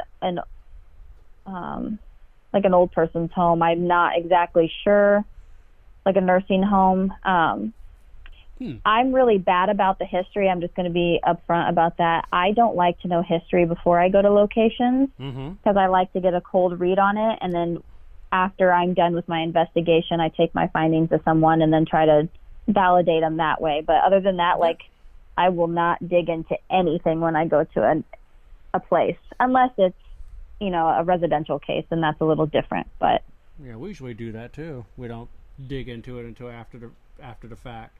Oh, the only sad thing is you can do that, but once you get to the location, the owner's going to go ahead and give you a tour anyway. Yeah, they normally do. I was on a tour that day or that evening before the first investigation started, and I just hung out in the back, and I'm like, I'm not going to listen to anything they're saying right now. I mean, the only thing I really captured was a death tunnel, and the Ghost Adventures crew was the only people to ever get into it. And then I was really just focused on all the elementals in the wood line, and there was a lot of Native American spirits that were watching, so I was just hanging out with them, walking around the building. So, have you ever experienced anything that has terrified you? Oh my goodness, yes. Yes, a lot of times. I'm kind of a big chicken. Uh-oh. So, something could, yeah. I don't know why I do this to myself. But I got attacked at Missouri State Penitentiary last year, and I was drawn down there through the walkie-talkies. Was actually on live. I have it on my old paranormal page. Doing a live with everybody, and you hear the radio key up, and it's like, Brittney, come down to 3D Psych Ward, which was the death row down there, too. And I was like, that's weird. Okay. So, I head over there. I'm trying to key up, roger that, who's calling me, so I know who to meet. Nobody responds. So I go back to my live, and I'm like, you guys heard that, right? And then it keys up again, and it says, Brittney, come down to 3D. And I said, roger that, I'm on my way down. And then it comes through, and it's like, oh, yeah, baby. And so, I instantly got pissed off, mainly because of, the professionalism part of it, because I'm like, we have a group of, a huge group of public people, and I'm like, if these people hear us keying up over the walkies this way, it's very unprofessional. So I went to key up over it to tell them to, watch their radio etiquette. And then I get to the top of the stairs with my friend, and she's like, we can't go down there, something's wrong. To make this part a little short, found out nobody called us down there. Nobody even heard the radios going off. We went with everyone that had walkies, and they were like, we have no idea what you're talking about. We've been doing this, doing that. No idea. You only heard That's the night I met. Yeah, my friend that I was with, she was walking through with me in this building, and all the people on my live heard it. So, no one else heard it. Don't you think that's kind of strange? Super weird. So, yeah. That's the night I met Ashley Brennan and found out she was actually down in 3D, trying to cleanse the area of the really negative entity. So what it was doing was trying to pull anybody down there as a vessel so it could release somewhere else because it didn't want to be backed into a corner. Right. So, but the night goes on, we're doing our vigils with the public. And Ashley comes up to me. She's like, don't you dare go down there by yourself. And I was like, okay. She's like, you're only allowed to go down with me. And I'm like, okay, yeah, I'll see you later. So I go down there. I have my mom with me, who's Riverside, Iowa Paranormal. Mm-hmm. Go down there with her and like 3 other people and one of the cops on site and my other friend Amanda that was with me. And I have this thing that when I see crawlers, I lay on the ground, because I have this thing that if I get on their level, that they will form back, maybe morph back into their original state. And I have a whole theory on that, which I can get into another time. But I see crawlers, so I lay down. And the cop's like, Brittney, what are you doing? And I'm like, don't worry, it's totally okay. I got this. No big deal. I'm tired. Laying down there, and my... Do what? You're like, I'm tired, I'm laying down, leave me alone. Yeah, on this cold concrete floor at like 2:30 in the morning. Yeah, everybody does that. Yeah, in front of all these jail cells, just super creepy. Yeah. And I'm laying down there, and my mom's like, Brittney, get up. And I'm like, no, Mom, I got this, it's fine. And so I'm down there, and I'm like, I see all these spirits inside their jail cells, but they're not coming out. So I was like, okay, there's a force down here, I feel it, it's different. What's holding them back? Okay, so I'm like, come touch me, poke me, pull my hair, do whatever you have to do. I said, but you are not welcome to hurt me, but I want to feel you. I want to know that you exist, and I'm giving you that permission. This thing comes out like Hunchback of Notre Dame style. The top part of his mouth is going left, the bottom part's going right, and he's drooling. Ew. And he's got like mangy hair, and he had like almost like a voodoo looking doll in his hand, and he was like twisting the head in place. Oh, jeez. And he like hobbles over me, and he's standing over me. And I have the witnesses, they were like, holy shit, we're seeing this. I'm like, you guys see this too? Like, this isn't me making stuff up. And it was like kept drooling on my face, and I remember like swiping my face thinking that it was wet, but there was nothing there. Oh, wow. And it wasn't doing anything, but I could just feel the presence. It was staring at me, and I was like, something's not right. So I was like, okay, back away, I'm getting up. Got up, went to turn around to tell everyone like I'm ready to go, and I collapsed and blacked out. I woke up in like a crumpled position, and my mom and my friend Amanda and the cop and everyone were around. They're like freaking out, and they're like, Brittney, what the hell's going on? I'm like, I have no idea. Maybe I got up too fast. And then I could see like all of the spirits in the jail cells just like rattling their bars, and they were like telling us to get out. Oh, wow. And this thing was terrifying. I blacked out 3 times on my way out that building. Like every barrier that I went to go through, it was like hitting a brick wall. Oh, jeez. And the thing wouldn't let me leave. The cops finally really believed that night. But one of the ladies that was part of the public tour, like she literally picked me up and ran me out the building up like 2 flights of stairs to get me out. And once I was out, I was perfectly fine. Huh. And then the next night on the radio, it keyed up on my live again, and it was like, mwah, ha, ha, ha, ha. And I was like, what the hell? And nobody heard that again. Damn. So that was terrifying at the moment, when it happened. But now I look back on it, and I'm like, that was really badass. Like, this entity had enough power to make me black out. Yeah. So either that, or you had one on you that was choking you out. Well, I didn't feel that. Like, it was weird. I don't even know how to explain it. It was just dizzy. I got hot, sweaty, boom, done, and I'd wake up.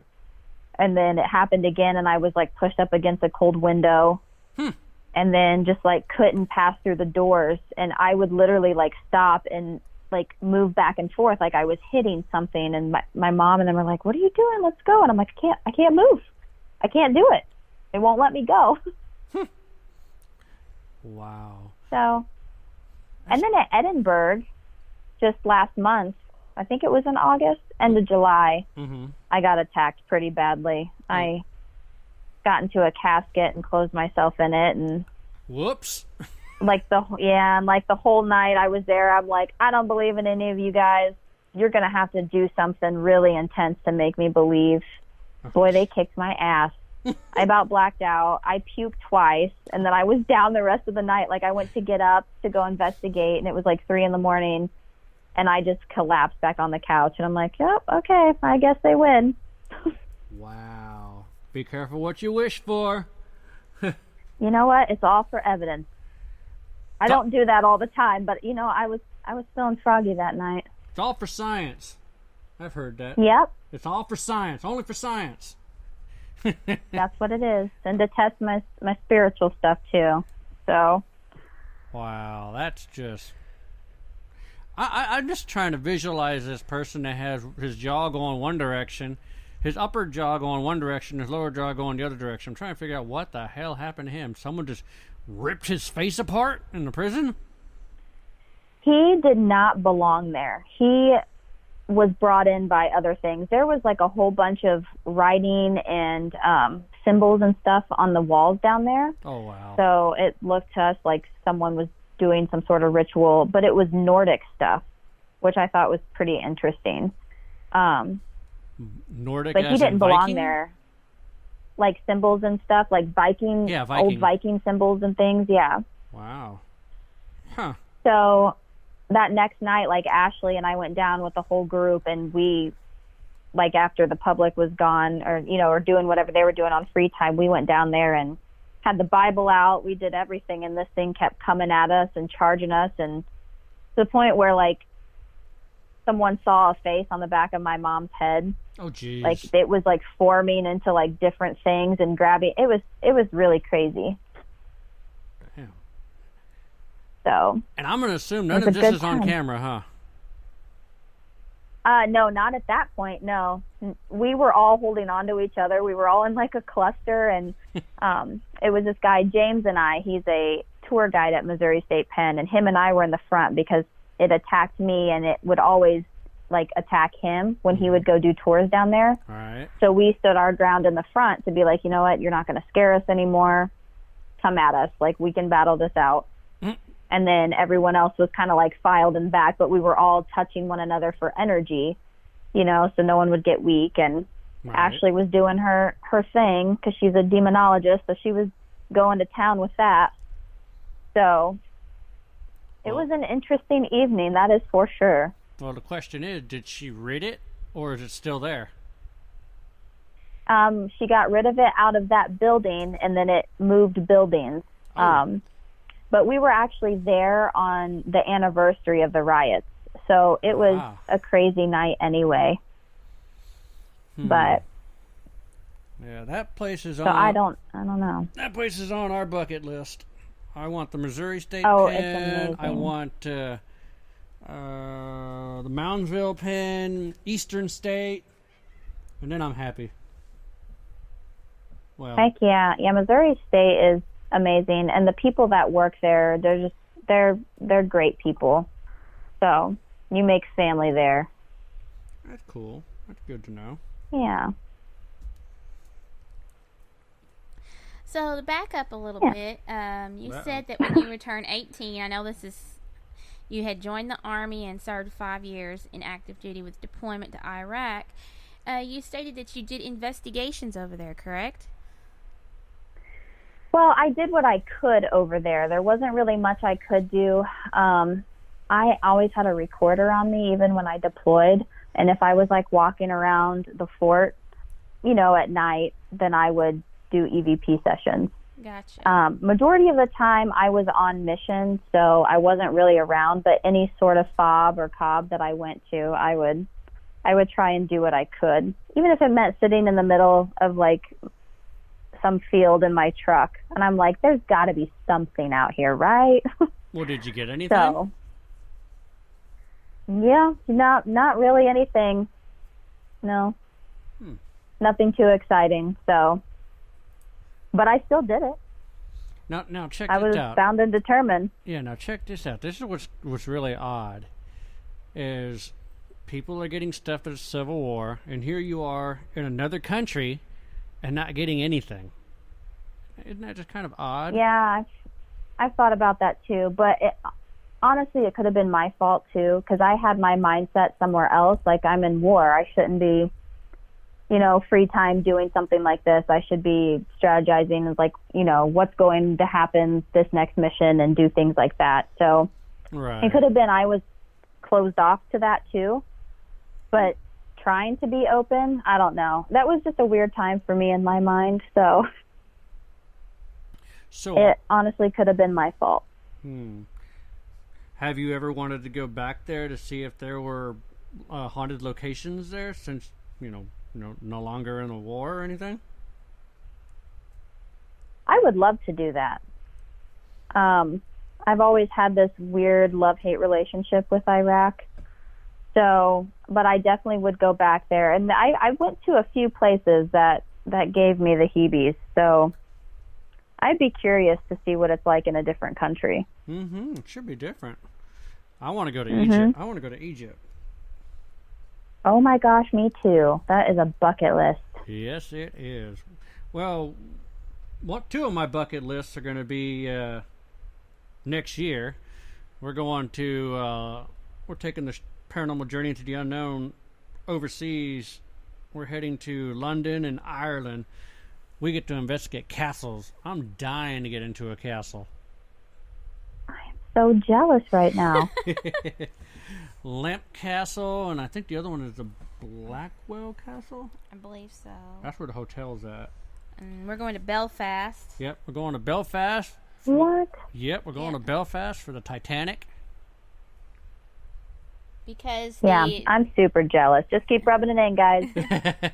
They have an 8-story museum in there for the Titanic in Belfast, and it has 8 levels. And there's a ride in there that basically takes you through the steps of how they built the Titanic. Wow. Of course, we all know that's not the Titanic in the bottom of the Atlantic Ocean anyway. It's the Olympus. Very true. Yep. Yeah.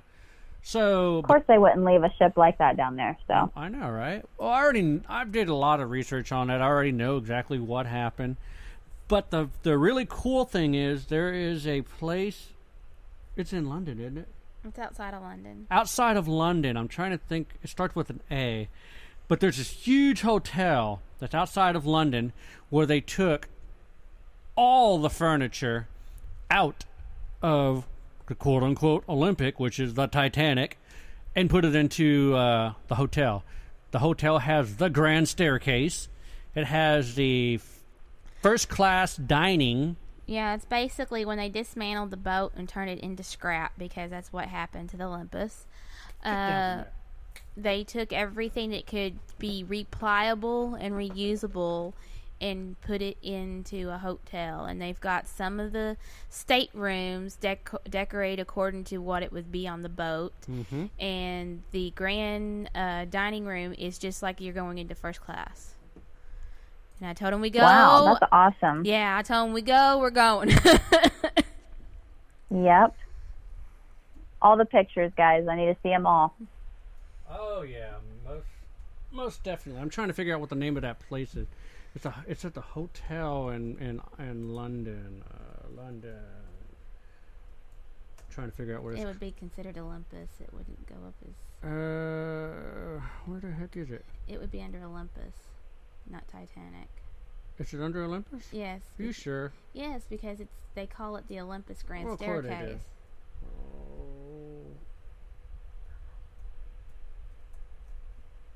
I know how to spell, don't I? Ah, damn it. Where the heck is it at? It's in a hotel. But it's really... I mean, I can't pronounce the name. It's a really funky name. But, yeah. It's a hotel.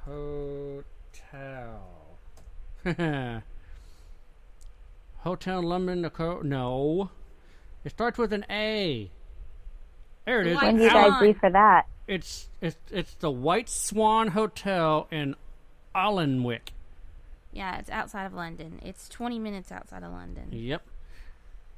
And you can see the grand staircase from the RMS Titanic. Inside the hotel, you can see the A deck, the B deck, the C deck. They actually put all that inside the hotel, which is really cool. So basically, you're stepping into... That is super cool. Yeah, you're stepping into the freaking Titanic when you walk in there. It's a huge That's amazing. hotel. I'm going to have to look that up when we're done here. Oh, I'll send you the link. I'm saving it right now. I'm copying it. It's called... Okay. The hotel was originally built in 1791, and then they updated it. Did you say 20 minutes? You have no concept of time. What did it say? Good God, it's going up towards Scotland. Oh. Look at that. You see the red right there? That it's Northumberland. You're heading towards Scotland. London down here. Yeah, if you take a 20-minute train ride. Well, yeah, if you want to take a train. But if you want to drive it, I don't know about that. I'm afraid of driving because we have to be on the wrong side of the steering wheel. Yeah, that freaks me out too. I don't know if I could do it.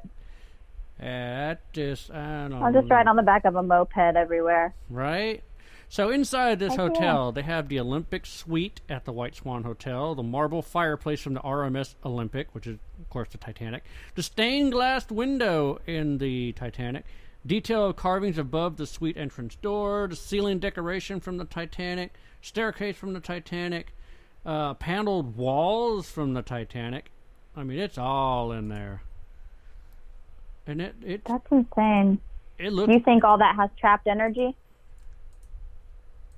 I don't know, because nothing really happened to the ship. The one that sunk is the Olympic. Right. The real Titanic, they shouldn't have really any energy on it. It was just a ship. Even if it was just like nothing traumatic happened on it, do you guys believe in that? Like, obviously, like our energy can imprint on anything. So true. I think sometimes, like, even when I'm doing EVPs, I'm like, you know what? What if I'm not even here in a spirit right now? What if something happened, let's say, a year or two ago, and this person screamed really loudly, and it was a very traumatic experience for them, and that was trapped into anything in the building there, and it's on like a residual, play button. So, and what if that's what we're capturing sometimes? So it makes me wonder, like, if there's any sort of imprint. I don't know. I believe in that. I think that we leave our imprints everywhere, and half the crap that we capture is probably just us living people. Yeah. Very well possible. Or it could have been a tragedy that happened inside the hotel, maybe. I don't know. Like I said, the hotel was built in 1791. Yeah. They didn't. Yeah, so it's got a lot of history there for sure. And they didn't turn it into the makings of the Olympus and turn it into the White Swan until after they decommissioned the Olympic. Well, they removed the RMS Titanic when she was dismantled in Jarrow in 1936. Yeah. So the hotel owner, Algin Smart, bought all the ship's fittings in November 1935 at an auction, which was run by the London firm Knight and Frank and Rutley. He had the winning bids for the elements of the first-class lounge, the first-class staircase, the revolving door, and the Liners restaurant. So, yeah, he bought... I wonder how pricey that was. Oh, I don't know. Not sure. It's probably a lot of money. Yeah, I can imagine. But, yeah... That's kind of crazy. See, you thought you didn't have anything to talk for about 2 hours, huh? We're already at an hour and 45 minutes. I know. I just looked at my watch, and I'm like, dang, it's that time already? Yeah. See? It's all about Beetlejuice and Titanic. See? Yeah. See? There you go. It's just one thing leads to another. So do you have... Yeah. So do you have any things that on your bucket list that you want to hit for the next year or two? Well, she said Egypt. Well, besides Egypt. That's my bucket list, too. Egypt, yes. I want to travel overseas, and I want to hit Ireland. Greece is number one on my list. Oh, that's a good place to go. So, heck yeah. And here in the States, I'm going to do Waverly next year. Cannot wait. I've done the tours through there, but I've never been able to get a group together to actually investigate it. Oh, wow. Well, it's pretty good. It's not bad. So I'm pretty excited about it. I mean, just because it's like this, it's the epitome of the haunted locations in the paranormal community, so I'm just excited to go and jump on that bandwagon. Yeah. Oh, yeah. It was Paula's first time to go earlier this year. I've already been there. I was there like 3 years ago, and she got to go for her first time this year. It was pretty good for her. Good. It wasn't bad. Of course, we had poor Sammy with us, and Poor thing. Sammy, everywhere she goes, she gets attacked, and it's interesting because we were at the Octagon Hall, and she got attacked there. She went to the slaughterhouse, got attacked there. Mm-hmm. Then we went to Waverly. She got attacked there. I told her I'm gonna put her in a bubble every time we go to any locations with her. No kidding. Put it this way: we were at. What do you think causes that? Like certain people to be attacked? We think she has gypsy blood. Okay. It's kind of like a white light that entities don't like, and they can see it on her, so they attack her to get her out. Okay. That's our theory. But when we were at Octagon Hall, I have never seen this. She's sitting there in the basement in the library, and I'm watching a scratch go over the top of her arm, under her Apple Watch, and then across the top of her hand. What? That's crazy. Yeah, and I'm watching it develop. Yeah, I have it on film too. But I'm watching it, and it went under her watch and still over her hand. And if you move the watch, there's the scratch. You can see it. I'm like, holy shit. I've never seen that before. That was bizarre and got crazy. That's really cool. I've never been scratched, and so everywhere I go, I'm like, "Can you scratch me, please? Does this exist?" Go to Hank's. I'm the person that I ask for all of that stuff when I go in places. Have you ever been? I'm like, scratch me. Sorry, go ahead. So you'll be like Zach Bagans. It's like, did you just throw a brick at me? Do it again. Yeah, exactly. I need to make sure I catch it. Oh God. Yeah, she was asking you if you ever gone to the Malvern Manor. I'm sure you have. No, I haven't yet. I have not been able to make it there yet. If you want to get scratched, go to Melvin Manor and go to Hank's room and start questioning him. He hates female investigators. Yeah, go ahead and just say, "Why do you taunt women?" and you'll get a scratch down the middle of your back. Oh, that'll be awesome. I've been meaning to get there with some of my friends that are there quite a bit, so when I can, but... Well, we were filming there, and we're in Hank's room, and she's talking to him, why is it you taunt women? Do you have a problem with women? I mean, what is your issue? And also she just kind of leaned on forward a bit, and I got her on camera, and she goes, "I'm getting a burning sensation on my back." I shit you not. I went, "Yes, you got scratched." And she's like, "Although I'm not sharing your enthusiasm, can you come over here and look?" Sure enough, right below her bra strap, big huge scratch straight down the middle of her back. Yeah, that makes me jealous. I want to experience that. Well, several female investigators have been scratched there. Oh, yeah. And it's only females. I have... Okay, that's good to know. Well, for me, I have been pushed, tugged, tripped, slapped, scratched, kicked by invisible forces. That's pretty cool. The only thing they do to me is make me black out and vomit. Like, what the hell? I can't even have, like, cool proof, like a scratch. You know what I mean? Because anyone could be like, "Oh, you just got up too fast. Oh, you're just upset stomach. You ate something wrong. You're just, you know." Yeah, yeah. But no, like, I can't get my hair yanked in front of people where they're filming it or get a scratch. And I'm always like, "Will you freaking scratch me? Touch me? Push me down the stairs? I don't care. Do it." Ooh, don't say that shit. We were Facebook... Oh, I do. We were Facebook Living. I was on Facebook Live. Paula was on Facebook Live. And our special guest that night via remote was Lori Johnson from Ghost of Shepherdstown. And she told me that she said, warning, you need to be careful. I'm like, be careful of what? She goes, "I'm just saying." So I'm walking with a $4,000 camera, and I get pushed down the stairs carrying a $4,000 camera. Ooh. And people on Facebook are watching it at the same time. All of a sudden they see me go zip down diagonal. And they're like, "What happened?" I'm like, "I got pushed down the stairs." And the deal is, right before he got pushed, we had a motion sensor go off. That means they ran behind me and it came right down right there by the hallway, and it went off. And it's not been going off hardly at all the whole time we were in that area. Then all of a sudden he makes it to the stairs. That goes off, and in just seconds after it goes off, it goes back off, and the next thing he gets pushed. Yeah.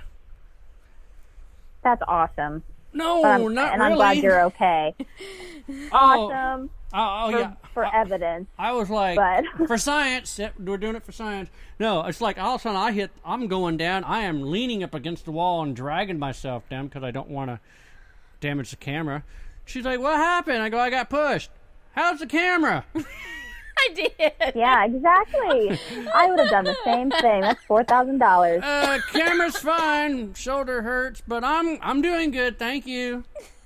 All right, just go ice your shoulders. Well, how's the camera? Oh no, we just kept on. Afterward, we went. See, the reason why we got this location, it's the Massac County Courthouse and Jail. No one's really said weird things happen there except for the county clerk, which is a friend of ours. And the reason why we got this location is because we went there to shoot a commercial for Tascam, which is one of our sponsors. And her husband were upstairs on the first floor sitting on a bench. And we were told that there was going to be a newspaper reporter coming in to go ahead and interview us for a story for Metropolis, Illinois. And Paula and I were in the basement.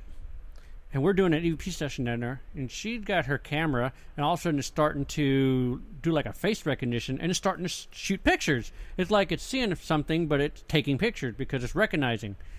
And all of a sudden I hear this male voice. And I'm like, oh shit, we better hurry up. The reporter's here. She's like, okay. So we hurried up, finished up down there, walked upstairs, walked over to where Jack and Juanita was, and said, did the reporter show up? And they're like, no. And Jack's like, wait, where did you just come from? I said, the basement. He goes, I thought you guys were upstairs. I'm like, no, we were in the basement. So later on, we listened to all the recordings. It was me, Paula, Jack, and Juanita. There were 5 voices. Yeah, it was a deep voice. That's pretty cool. You can tell it, and you can totally. We don't know exactly what all. So it we went said. to the city commissioner. Yeah. And he said, yeah, come on here and see if you can find out what the heck that was. Yeah, and we got a lot of stuff that night. Oh, God, yeah. Including a That's awesome. Including a rope. That moved. And it was not like a tug. It was like it was slowly whipping into a circle. Yeah. Like someone was actually playing with the rope. Yeah. And that was on our Facebook Live. Reason why we did the lives, so everybody be able to see what we're experiencing right then and there. So you can't bullshit, you can't fake nothing, because, well, hell, they're going to see you fake it. Yeah, exactly. That's why if I go on like big public things and I always go live for that reason. Yeah. Because they'll be like, oh, did you edit something out, or you manipulated that EVP or something? I'm like, nope, here you go. Yeah. Live, Yeah. raw investigating right here. So Yeah. Best way to do it. Well, hey, Yeah. we're nearing our end of the hour here, so if you have any events that you're going to, or you have a way people can actually contact you for maybe possibly asking you to join them on their lovely paranormal quests around your area, you can tell them how they can contact you, where they can find you, your Facebook page, if you're on Instagram and all those things, you can go ahead and list them off to all our listeners right now if you want. yeah, definitely. So on Facebook, it's Brittney Isley. Just look me up that way. And then my Instagram, I think, is BrittneyAnn111. So I'm on that quite a bit. I don't have any big events coming up right now. I have some stuff that I'm working on that's kind of under the wraps right now. Uh-oh. So I've been laying low. Yeah. Laying low right now. I'm just kind of waiting to see what's going to happen. Does it involve an NDA? But does it what? Does it involve an NDA? Not going to say anything. Yep. So, well, we can relate. But we'll see what's happening. I'm just kind of, like I said, laying low. Now that I am part of my mom's team, Riverside Iowa Paranormal, we are all a different, like she has chapters in different states, and I'm covering Indiana for her. So I'll be picking up residential cases around here. That's cool. And in the surrounding areas. Yeah. And we just got involved in the Warren Legacy Foundation. So we're a part of that now. So we'll be picking up cases for them as well, which is pretty exciting. I can't wait for that. Yeah. Feel free to look me up. Not that exciting, but yeah, it is exciting. I mean, you're out there helping people. That's a good thing. Yeah, I really enjoy that. That was definitely a calling for me for the longest time, is just helping people and to get rid of whatever's there, or, you know, any sort of peace of mind. But I definitely do love my public, like bigger haunted locations too, because that's really where I can go in and just be better as an investigator, because I work with people from all different teams and all walks of life through the paranormal. And that's the only reason I'm still doing it 14 years later, is because I learn something new every single time, and it's fantastic. I love it. I love working with everybody. So. Oh yeah, because different teams have different methodologies to investigate. You can actually implement their ideas into yours and make them better, bigger and better, or you actually share information with them and they can do the same thing. Everybody works together. Para-unity. It does exist. I know. It does exist. I wish everyone would get on board. But yeah, I love it. I love it so much. So yeah, everybody that keeps on doing this competition bull crap, y'all need to just stop. We're all in it for the same reason. We're in it for the same goal. Stop being all competitive. We don't need this crap. Exactly, and that's why the paranormal gets such a bad name too. I mean, from people that are not in it. You know, it just looks like a joke. So they're just giving all of us a bad name to the outsiders. What? It was an echo. Like someone said something in an echo. Did you have anybody over there say anything? No, but I do live in a haunted house, and it's been very active since Sunday night. So we just heard a major echo that sounded like a voice, but we don't know what it was, and it was coming through while you were talking. Oh, well, that does not surprise me. Every time I take videos in my house, I always capture something, like voice recording. So it's been a little insane. It picks up randomly here and there. Huh. I had, I coddled this thing in my sleep the other night. It was really freaking weird. So it presented itself as a little girl, and it sucked me in, and I was an idiot and fell for it, and was woken up by, tons of talking in my house, and this thing was laying next to me, and I was like, you're not a little girl. So Jeez. My house is very interesting. Wow. That's crazy. Yeah. Have you ever thought about cleansing? Have you ever thought about cleansing it, or you just want to leave what's there? No, I do it all the time, and even with Ashley being here, I made her do her whole blessing and cleansing that she does with the church. Nothing. Her and I were downstairs in my basement trying to take care of it, and we were charged with this big black shadow. I don't know where I brought it home from. Said he followed me home. Missouri State. I have no idea. No, it's not from there. It's been fairly recent, the last month and a half. Oh. He just showed up.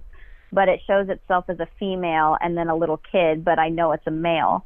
Let's see, what I heard sounded like a male voice. It was a male voice, but I don't know what it said.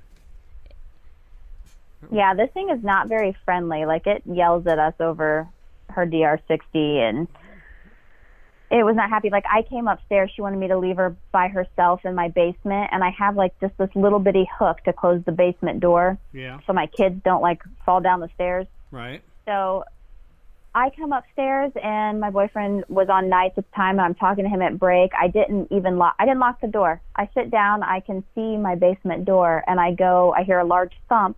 I'm like, holy shit, what is that? And I go to open the door, and the lock is locked. Oh. So something locked her down there, and she's hustling. She dropped everything because this thing charged at her, and it was pretty bad. And I've never witnessed that before, and I was freaking out. And I'm like, that's in my house? Damn, we need to go investigate her house.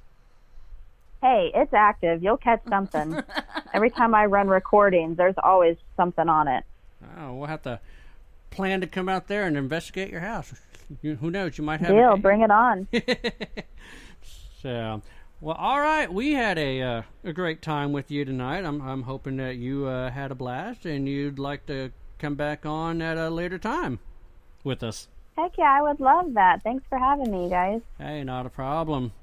So, you have yourself a great rest of the evening. I'm going to send you that link to the White Swan Hotel in Allenwick so you can check that out about the Titanic stuff that's in the hotel. So, well, all right. All right. Well, I will talk to you guys later and have a good night. All right, you too. Bye-bye. All righty, bye. Well, there you have it, folks. You guys were listening to our interview with Brittney Isley, and you've heard a lot of stories and learned about the elementals. Nothing like being woken up to see a fairy above your head, and it's definitely not the fairy godmother or fairy tooth fairy or Tinkerbell. No, it wasn't no Tinkerbell. So, anyway, gosh, who are we gonna have on? Oh yeah, next week. I'm not sure of the date. Let me look it up here. Wednesday, I'm thinking it's the 18th. Is it the 18th? Yes. Yes, Wednesday the 18th.